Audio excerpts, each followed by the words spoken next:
À la sortie de la crise sociale qui a endeuillé le Burundi, diverses initiatives de différents secteurs pour contribuer à faire face aux conséquences de la guerre ont été entreprises. La création du cercle d'écoute pour la réhabilitation et le développement économique et social, CERDE sensible, s'inscrit dans cette logique. Pourquoi la création d'un cercle d'écoute? Pourquoi l'écoute pour la réhabilitation et le développement économique et social? Quels sont les objectifs poursuivis à travers la création du cercle d'écoute? Quels sont les domaines d'activité ciblés pour atteindre ces objectifs? Et quels sont les partenaires locaux et internationaux qui collaborent avec le CERDES dans la réalisation des objectifs qu'il s'est fixés? À la sortie vers les années 2002, à cette époque, beaucoup de Burundais étaient crispés, fatigués par la guerre, ils étaient méfiants les uns envers les autres et on remarquait une certaine méfiance pratiquement à travers les visages des gens. On remarquait qu'il y avait des clivages et bref, ils avaient perdu la confiance entre eux. Et je me suis dit, est-ce que finalement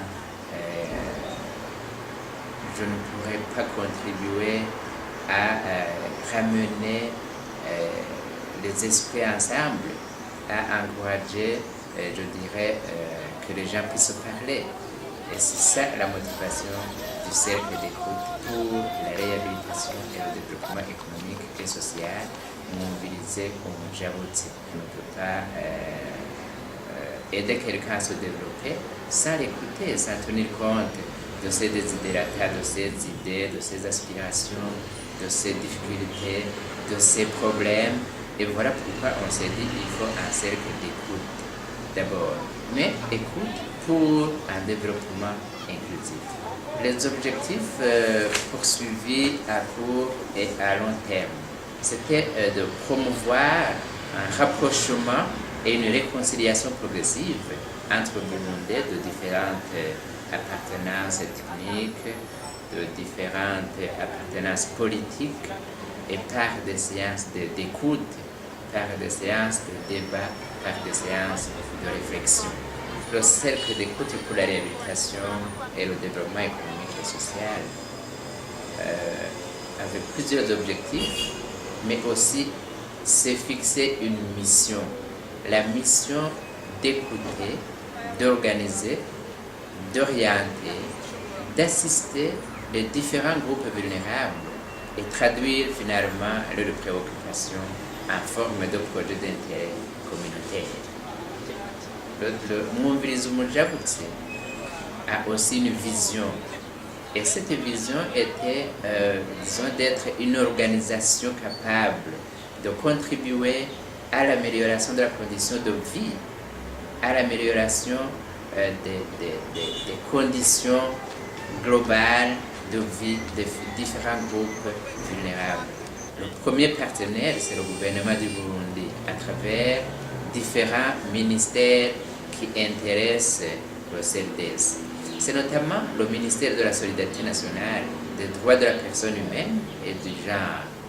C'est aussi le ministère de la Jeunesse, des Sports et de la Culture, comme le ministère de la Santé publique et de la lutte contre le sida, le ministère de l'enseignement de base et secondaire, de l'enseignement des métiers, de la formation professionnelle et de l'alphabétisation à travers le département de l'alphabétisation. Mais le CERDES collabore également avec d'autres organisations basées au Burundi. C'est comme l'ABS. L'ABS, c'est l'Alliance burundaise de lutte contre le sida. Nous sommes membres de l'handicap international. Nous sommes membres d'autres organisations et qui puissent intéresser le cercle d'écoute pour la réhabilitation et le développement économique et social. Mais sur le plan international, évidemment, nous collaborons, nous avons une sorte de partenariat avec le PNUD, le Programme des Nations Unies pour le développement. Nous travaillons également à travers certains projets avec l'Union européenne. Bref, le cercle d'écoute, il est ouvert à tout partenariat qui puisse contribuer dans la réalisation des objectifs du cercle d'écoute pour la réhabilitation et le développement économique et social. Comme toute organisation digne de son nom, le CERDES dispose des insignes représentatifs et porteurs d'un message clé, objet même de la raison d'être du CERDES. Si j'ai matérialisé sur la part ce monsieur, vous voyez une personne assise sur une pierre qui avait voulu franchir cette grande rivière qui n'avait pas pu. Il ne savait même pas nager. Il s'est retrouvé devant une grande rivière qu'il ne pouvait pas franchir et il s'est trouvé tout à fait découragé et il s'est assis là avec sa main appuyée sur la joue. Vraiment, il s'en remettait tout simplement à Dieu. Et quelqu'un, en passant, apparemment bien nanti par rapport à ce monsieur-là, il a passé, il l'a vu dans cet état et il l'a écouté. Il a écouté, il s'est abaissé humblement pour l'écouter. Il l'a écouté, ils ont discuté. Et finalement, il a pris connaissance de son problème, qu'il devait franchir cette rivière et qu'il n'avait pas pu, donc il est tout à fait découragé. Et il lui a montré ce pont par lequel le monsieur pouvait passer et franchir la rivière. Et le voilà, après avoir franchi la rivière, voilà ce qu'il est devenu. Ici, il était dans une situation de désert. Et voilà, ici, c'est toute la verdure, avec une très belle maison. Et il est bien mis, il est très content, il remercie Dieu pour l'avoir aidé à franchir la rivière à travers ce monsieur qui lui a montré le pont pour franchir. Donc, c'est un message pour nous, pour dire que, en effet, le passage d'une pauvreté à une autre situation de vie économique et sociale plus aisée, il faut absolument de l'écoute. Et finalement, il faut prendre en compte les idées de celui-là même qui en a besoin, les idées, ses atouts, ses difficultés, ses problèmes, et comme ça on peut l'aider. Après l'avoir écouté, on peut réfléchir ensemble et l'appuyer pour franchir et passer d'une pauvreté extrême à une vie meilleure sur le plan économique et social.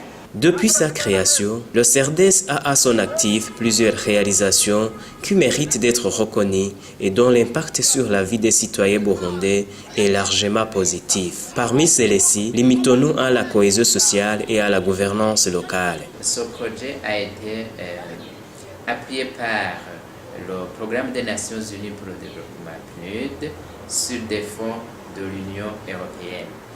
2 ans durant, 2012 et 2013, que nous exécutons en fait le même projet. En 2012, il y avait 2 volets. Le premier volet, c'était la formation. Le deuxième volet, c'était l'organisation des compétitions culturelles et sportives. Concernant le premier volet, la formation, ici, il y avait 12 thèmes bien ciblés, bien identifiés et qui ont été l'objet de formation au niveau des différents représentants des différentes couches de la société.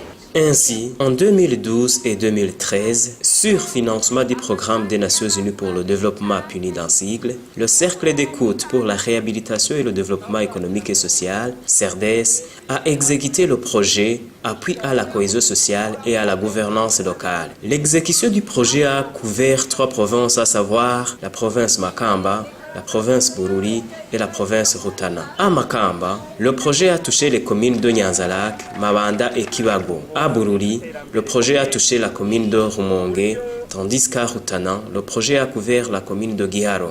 Le dit projet, comme son nom l'indique, vise la cohésion sociale et la gouvernance locale, et il a été exécuté en 2 phases, respectivement en 2012 et 2013. En 2012, il a été question essentiellement de formation et organisation des compétitions sportives et culturelles sur des thèmes bien ciblés. Concernant les formations, 12 thèmes ont été développés et ces derniers étaient groupés en 2 volets, à savoir le volet cohésion sociale et le volet gouvernance locale. Les thèmes suivants ont été développés. 5 thèmes étaient développés, à savoir la réconciliation, la gestion et résolution pacifique des conflits, les droits et devoirs du citoyen, entendez par là les droits humains, la lutte contre les violences basées sur le genre et les violences domestiques.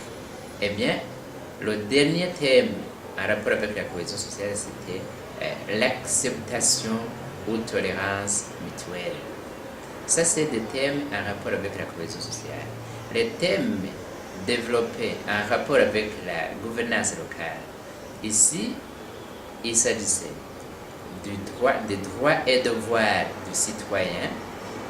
Ici, entendez par là, évidemment, la redevabilité également du citoyen, le code des personnes et de la famille au Burundi, la redevabilité de l'administration locale et des élus locaux vis-à-vis du citoyen, la loi communale, le leadership, l'information et participation au processus de planification locale, ainsi que la reproduction responsable.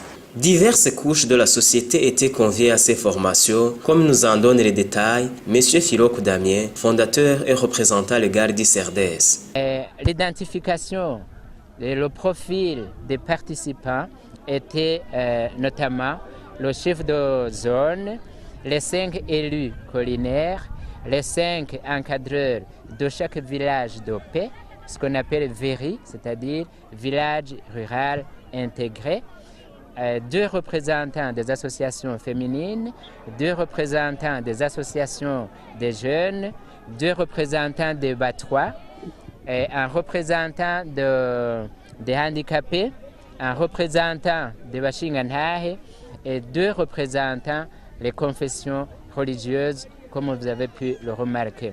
Tous ces participants sont des habitants des VERI, villages ruraux intégrés, et des collines environnantes, et l'aspect genre était pris en compte. L'objectif du projet était de soutenir le rapatriement et la réintégration durable des populations affectées par les crises au Burundi, par l'appui à la viabilisation socio-économique des VERI dans le cadre de la politique de villagisation préconisée par le gouvernement du Burundi et ses partenaires. Les formations ont eu lieu respectivement sur les sites des VERI de Nyakazi en commune Kibago, Musenyi en commune Mwanda, Nyabigina en commune Nyanzalak et Mutambara en commune Rumonge. À la fin des séances de